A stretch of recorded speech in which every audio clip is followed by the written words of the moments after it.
Hi friends, स्वागत है आपका हमारे YouTube channel 3G physics education point में।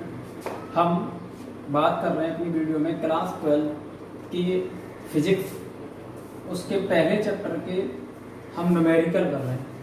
पिछली वीडियोज में हम क्वेश्चन नंबर 15 तक कर चुके हैं। आज हम क्वेश्चन नंबर 16 करने वाले हैं। तो हम देखेंगे क्वेश्चन नंबर 16 क्या कह रहा है। कि क्वेश्चन नंबर 16 हमारा ये कह रहा है कि पिछला जो क्वेश्चन था 15वां क्वेश्चन, उसका एक समान वैद्युत क्षेत्र 20 सेंटीमीटर भुजा के किसी घन से, और घन जो है इस प्रकार है कि उसके फलक के जो निर्देशांक हैं, उसके जो फलक हैं, घन के जो फलक हैं वो x, y, z निर्देशांक तलों के समांतर हैं। हमारा ये x अक्ष, y अक्ष और ये z अक्ष। तो इन ये तल हो जाएगा y z, ये x y और ये x z और ये y z। इन तलों के समांतर क्या है, हमारे इस घन के फलक हैं। तो हम देखेंगे यहाँ पर क्वेश्चन नंबर 15 में ये दे रखा था, हमें क्या क्या दे रखा है वो लिख लेते हैं। क्वेश्चन नंबर 15 में दे रखा था 3 × 10⁻⁴ वैद्युत क्षेत्र दे रखा था E बराबर 3 × 10⁻³ I न्यूटन प्रति कूलम। अब हम देखते हैं कि हम घन को इस प्रकार रखना है कि उसके जो फलक हैं वो x, y, z तल के समांतर हैं। तो हमने घन ये लिया है, तो इसके जो फलक, ये वाला जो फलक है, ये फलक, ये फलक x, z तल के समांतर, ये वाला फलक y, z तल के समांतर, और हमारा ये जो फलक बचा ये x, y तल के समांतर है। तो हम देखेंगे कि यहाँ पर जो केवल दो फलक होंगे, P, Q, R, S और M, N, O, P, ये ही फलक हमारे वैद्युत क्षेत्र के अकॉर्डिंग होंगे। तो हम पहले देखते हैं कि फलक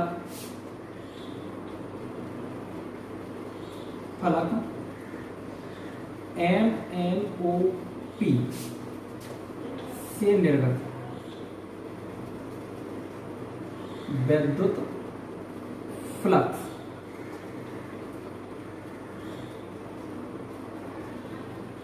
इसे मैं ले ले रहा हूं φE1।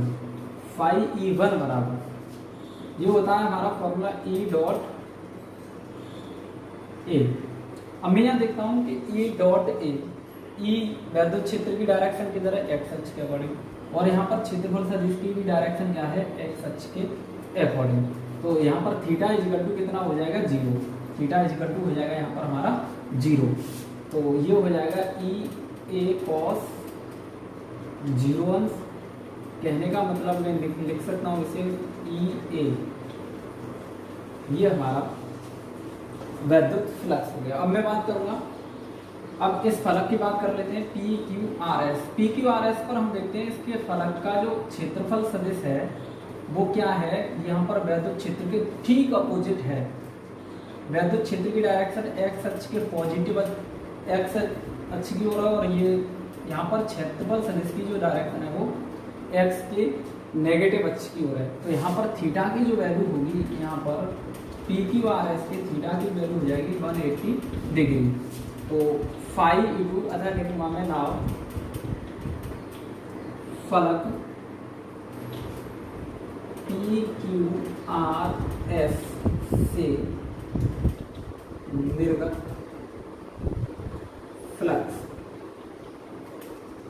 ये हो जाएगा φE2, लेता हूं मैं इसे φE2 equal to E A cos theta की वैल्यू 180, तो φE2 equal to minus cos x की वैल्यू जो होती है वो 1 होती है, cos 180 की वैल्यू माइनस 1 होती है, मैं -1 लगा दिया, तो φE इक्वल टू हो जाएगा -EA।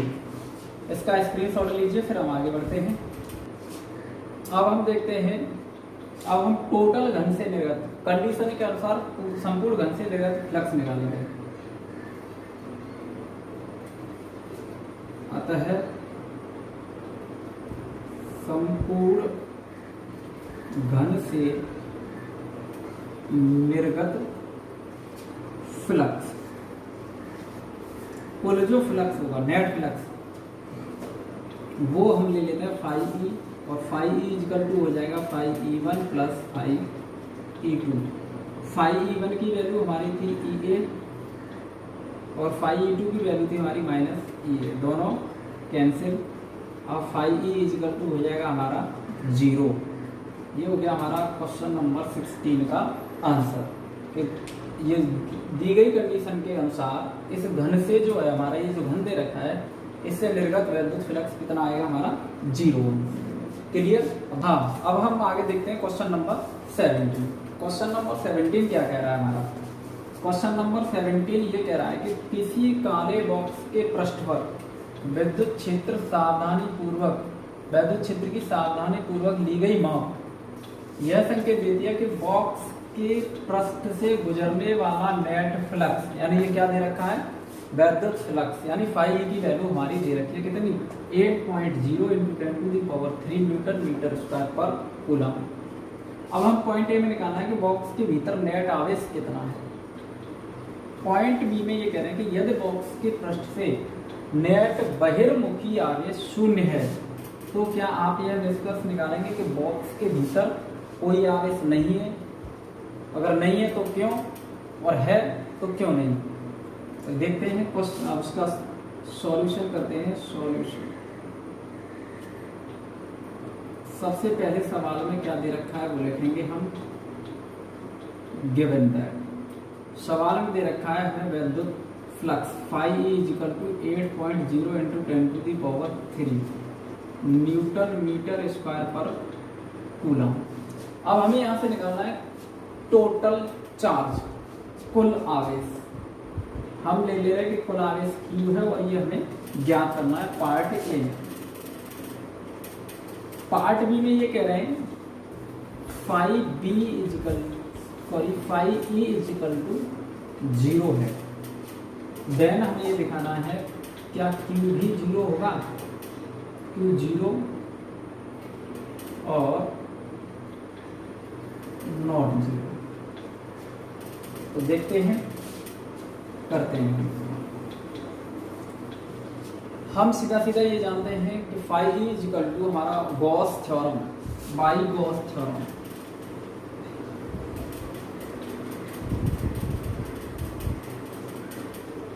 बाई गॉस थ्योरम हमने पढ़ा है फाई ई इजकल टू कुल आवेश बटे epsilon not.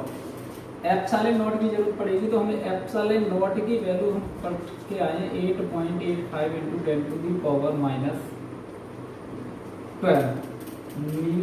Coulomb square upon newton metre square. अगर हम ये वैल्यू इसमें पुट करें तो हमारा फाई ई इजकल टू हमारा फॉर्मूला होता है Q/एप्सिलॉन नॉट। हमें यहाँ से चाहिए Q, तो Q इजकल टू हो जाएगा epsilon nought phi E. Epsilon nought की वैल्यू 8.85 × 10⁻12 इंटू फाई ई की वैल्यू हमारी 8.0 × 10⁻3। अब इसका मात्रक हो जाएगा coulomb. Q equal to multiply करेंगे हम 8 पंजे 40, 8 अट्ठे 64 और 4 68 के 8 हासिल के 6, 8 अट्ठे 64 और 6 70, 70.80 गुणा 10 की घात 12, माइनस की 12 प्लस की 3, तो माइनस में से प्लस की 3 घटाऊंगा तो यहाँ से बचेगा माइनस की 9, अर्थात Q equal to 70.8 × 10⁻9 coulomb.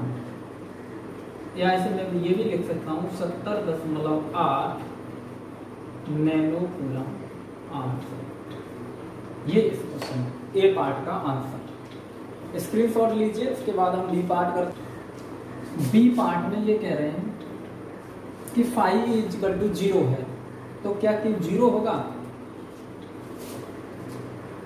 If phi equal to 0 then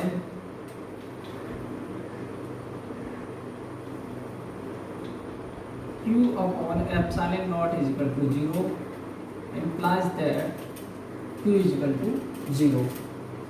Q तो यहाँ से क्लियर हो रहा है कि बॉक्स के भीतर कोई आवेश नहीं हुआ। आवेश अब पहले हमने माना है कि बॉक्स के भीतर आवेश कितना है, Q। पहले हमने आवेश क्या माना था कि बॉक्स के भीतर जो कुल आवेश है वो कितना है, Q। और Q की वैल्यू पार्ट ए में निकल के आई थी 70.8 नैनो कूलम। अब यहाँ देख रहे हैं कि इन्होंने कह दिया कि फाई इज इक्वल टू 0। तो इस कंडीशन में आवेश तो होगा लेकिन भीतर आवेश का जो बीजगणितीय योग होगा वो 0 होगा। कहने का मतलब कुछ जो बॉक्स है उसमें वैद्युत बल रेखाएं प्रवेश कर रही होंगी, जितनी वैद्युत बल रेखाएं प्रवेश करेंगे ठीक उतनी ही उस बॉक्स से बाहर निकल रही होंगी। तो बॉक्स के अंदर जाने वाली वैद्युत बल रेखाएं हमारी जो ली जाती है वो नेगेटिव साइन के साथ ली जाती है, और बॉक्स यानी किसी भी बॉक्स या पृष्ठ से बाहर की ओर जाने वाली जो वैद्युत बल रेखाएं हम वो क्या लेते हैं, हम उन्हें पॉजिटिव साइन के साथ लेंगे। तो यहाँ पर जो बॉक्स के भीतर प्रवेश करने वाली वैद्युत बल रेखाओं की संख्या होगी वो बॉक्स से बाहर निकलने वाली वैद्युत बल रेखाओं की संख्या के बराबर होगी।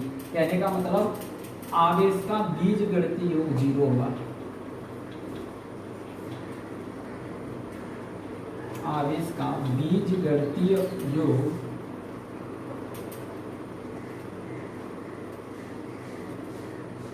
0 होगा।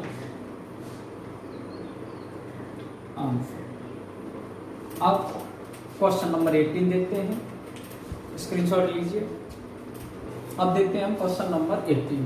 क्वेश्चन नंबर 18 ये कह रहा है कि चित्रानुसार एक चित्र दे रखा है ये, इसके अनुसार 10 सेंटीमीटर भुजा के किसी वर्ग के केंद्र से, वर्ग के यहाँ पर ये चीज ध्यान रखिए कि इस वर्ग के केंद्र से, कहां से कह रहा है, वर्ग के केंद्र से ठीक 5 सेंटीमीटर की ऊंचाई पर कोई 10 माइक्रो कूलम का आवेश रखा है। इस वर्ग से गुजरने वाले वैद्युत फ्लक्स का परिमाण क्या होगा, कितना वैद्युत फ्लक्स जो है वर्ग से गुजरेगा। तो सबसे पहले बात करेंगे कि इसमें दे क्या रखा है। क्वेश्चन में हमें दे रखा है गिवन दैट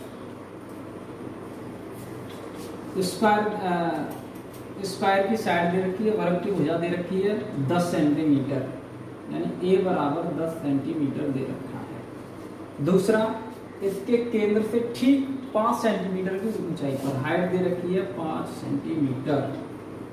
अब वर्ग के केंद्र पर कितना आवेश रखा है, केंद्र से यहाँ, केंद्र से 5 सेंटीमीटर की ऊंचाई पर, वो मान लो इसका केंद्र है, इससे 5 सेंटीमीटर की ऊंचाई पर 10 माइक्रो कूलम का आवेश दे, Q बराबर 10 माइक्रो कूलम। माइक्रो कूलम से कूलम में चेंज करते हैं तो हम 10⁻⁻6 का यानी 10 की घात 6 का भाग करते हैं। कहने का मतलब इसमें 10 की घात -6 का गुणा करेंगे, तो 10 गुणा 10 की घात -6, इसे मैं लिख सकता हूँ 10 की घात -5 कूलम। इतना आवेश जो है वर्ग के केंद्र से ठीक ऊपर रखा हुआ है।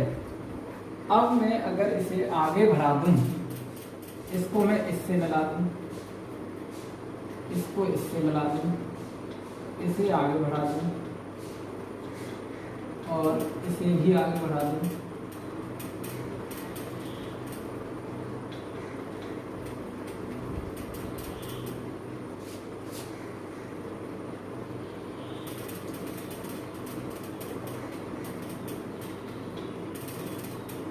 तो ये हमारा एक घन बन जाएगा। क्या बन जाएगा, एक घन बन जाएगा। और हम जानते हैं घन में कितने फलक होते हैं, 6 फलक।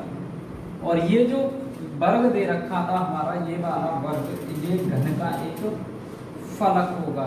क्या होगा, हमारा जो ओरिजिनल वर्ग था वो ये था, कौन सा था, ये था।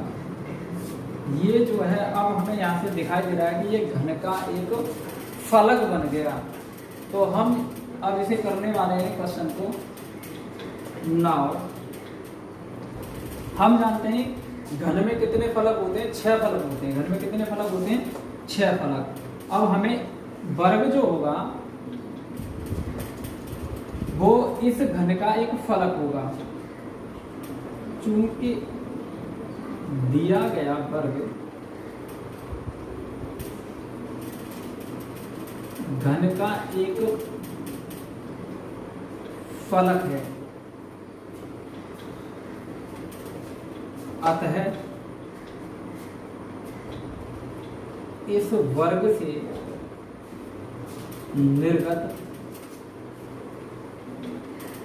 कुल फ्लक्स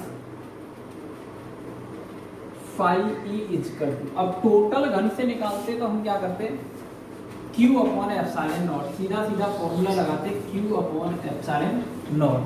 अब यहाँ कह रहे हैं कि एक फलक से, जब हमें एक फलक से निकालना है तो फाई ई इजकल टू 1/6 का इसमें भाग दे देंगे और फॉर्मूला हो जाएगा हमारा Q अपॉन एप्सिलॉन नॉट, सीधा सीधा गॉस थ्योरम लगा दीजिए। तो फाई ई इजकल टू वर्ग क्या है, एक घन का फलक है तो हम इसमें 6 का भाग कर देंगे 1/6 Q upon epsilon not. Q की वैल्यू हमारे पास है तो फाई ई इजकल टू हो जाएगा हमारा 1/6 इंटू Q की वैल्यू 10⁻⁵ अपॉन एप्सिलॉन नॉट की वैल्यू हम जानते हैं 8.85 इंटू 10⁻12।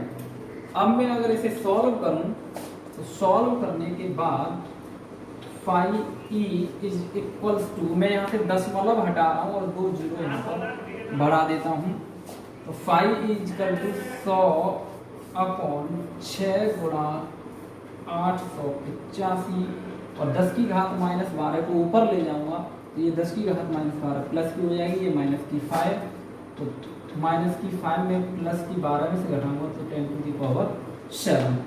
अब मैं अगर इसे सॉल्व करता हूँ, इसका भाग में इसमें दूं तो ये आएगा 0.113। अब इसका 6 का मैं अगेन इसमें डिवाइड भाग देता हूँ तो ये आएगा 0.02, 6 एकम 6 5 8 8। Phi E is equals to 0.188 into 10⁻7। Phi E is equals to, मैं इसे लिख सकता हूँ 1.88 इंटू 10⁵ वोल्ट इंटू मीटर। ये इस क्वेश्चन का आंसर। अब हम देखते हैं क्वेश्चन नंबर 19। क्वेश्चन नंबर 19 ये कह रहा है कि 2.0 माइक्रो कूलम का कोई बिंदु आवेश किसी किनारे पर 9.0 सेंटीमीटर किनारे वाले किसी घनीय गॉसीय पृष्ठ के केंद्र पर स्थित है। इस पृष्ठ से गुजरने वाला नेट फ्लक्स क्या है। तो सबसे पहले सवाल में दे रखा है, क्या दे रखा है कि आवेश दे रखा है। कितना आवेश दे रखा है वो लिखेंगे हम, given that 2.0 micro coulomb, coulomb यानी आवेश, Q बराबर 2.0 माइक्रो कूलम। माइक्रो कूलम से इसे कूलम में चेंज करेंगे तो 10 की घात -6 का गुणा कर देंगे। Q बराबर दे रखा है 2.0 माइक्रो कूलम, इसे कूलम में चेंज करेंगे 2 इंटू 10⁻⁶ कूलम। अब ये कह रहे हैं कि ये जो आवेश है 9 सेंटीमीटर किनारे या भुजा वाले किसी घनीय गॉसीय पृष्ठ के केंद्र पर स्थित है। तो इस पृष्ठ से गुजरने वाला नेट फ्लक्स कितना होगा। तो हमें निकालना है फ्लक्स, वैद्युत फ्लक्स निकालना है फाई ई। एप्सिलॉन नॉट हम जानते हैं, गॉस नियम लगाएंगे, यहाँ पर गॉस नियम लगाएंगे। फाई ई बराबर गॉस नियम होता है Q upon epsilon nought. Value put करेंगे, Q की वैल्यू कितनी है 2 इंटू 10⁻⁶ अपॉन एप्सिलॉन नॉट की वैल्यू 8.85 इंटू 10⁻⁻12।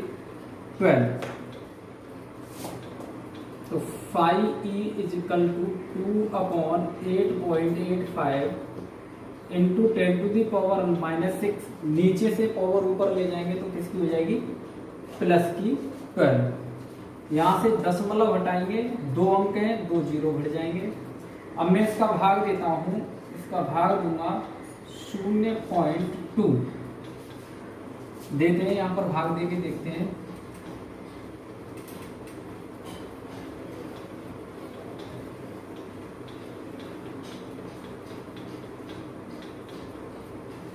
0 ये 2 टाइम्स 0 3 2 इतना बचेगा। अब अगेन 2, तो ये आएगा हमारा 5e is equals to 0.22 into 10 to the power 12 में से 6 घटाएंगे प्लस के 6, या इसे हम लिख सकते हैं 5e is equal to 2.2 into 10 to the power 1 अंक मैं दाईं ओर ले जाऊँ तो यहाँ पर एक घात कम हो जाएगी, 6 है कितनी रह जाएंगी -1 कर देंगे 5 वोल्ट इंटू मीटर आंसर। अब हम क्वेश्चन नंबर 20 देखते हैं। क्वेश्चन नंबर 20 में ये कह रहा है कि किसी बिंदु आवेश के कारण उस बिंदु को केंद्र मानकर खींचे गए 10 सेंटीमीटर त्रिज्या के गोलीय गॉसी पृष्ठ पर वैद्युत flux -1.0 into 10 to the power 3 newton metre square प्रति कूलम है। अब ये कह रहे हैं कि पार्ट ए में हमें ये निकालना है कि यदि गॉसीय पृष्ठ की त्रिज्या दोगुनी कर दी जाए, यानी फिलहाल जो 10 सेंटीमीटर त्रिज्या को बढ़ा करके कितना कर दिया जाए 20 सेंटीमीटर कर दिया जाए, तो पृष्ठ से कितना फ्लक्स निर्गत होगा, तब यानी वैद्युत फ्लक्स कितना निर्गत होगा। पार्ट बी में बिंदु आवेश का मान ज्ञात कीजिए। सॉल्व करते हैं इसे, देखते हैं क्या दे रखा है। हमें दे रखा है कि एक गोला है, उसकी त्रिज्या कितनी है 10 सेंटीमीटर, r बराबर 10 सेंटीमीटर। अब इस गोले के पृष्ठ पर वैद्युत फ्लक्स है हमारा 5e is equal to -1.0 into 10 to the power 3 newton metre square प्रति कूलम। एक चीज हम जानते हैं, निर्वात की वैद्युशीलता epsilon naught 8.85 into 10 to the power -12 coulomb square upon newton metre square. ये एप्सिलॉन नॉट निर्वात की वैद्युशीलता है। हमें निकालना है यहाँ पर पार्ट ए में हमें ये बताना है कि वैद्युत फ्लक्स कितना होगा, और पार्ट बी में हमें निकालना है यहाँ पर Q। पार्ट बी में हमें यहाँ पर निकालना है Q। तो पहली चीज हम ये देखते हैं कि किसी पृष्ठ पर निर्गत वैद्युत फ्लक्स, किसी पृष्ठ से निर्गत वैद्युत फ्लक्स उस पृष्ठ के आकार अर्थात आमाप पर डिपेंड नहीं करता है। उसका आकार चाहे आप कुछ भी कर दीजिए, वो केवल आवेश की मात्रा पर डिपेंड करेगा, न कि उसके आकार पर। तो पार्ट ए में जो वैद्युत फ्लक्स होगा 5e जो होगा वो कितना होगा -1.0 into 10 to the power 3 newton metre square प्रति कूलम, यानी जितना है उतना ही रहेगा, क्योंकि वैद्युत फ्लक्स पृष्ठ की आकृति पर डिपेंड नहीं करता है। क्यों? क्योंकि वैद्युत फ्लक्स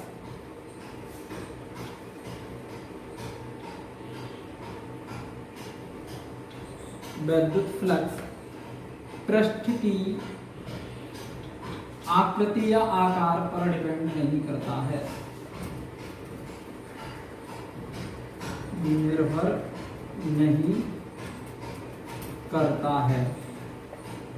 अतः जितना वैद्युत फ्लक्स था उतना ही रहेगा। पार्ट बी में हमें निकालना है Q। अब गॉस थ्योरम कहती है phi is equal to Q upon epsilon not.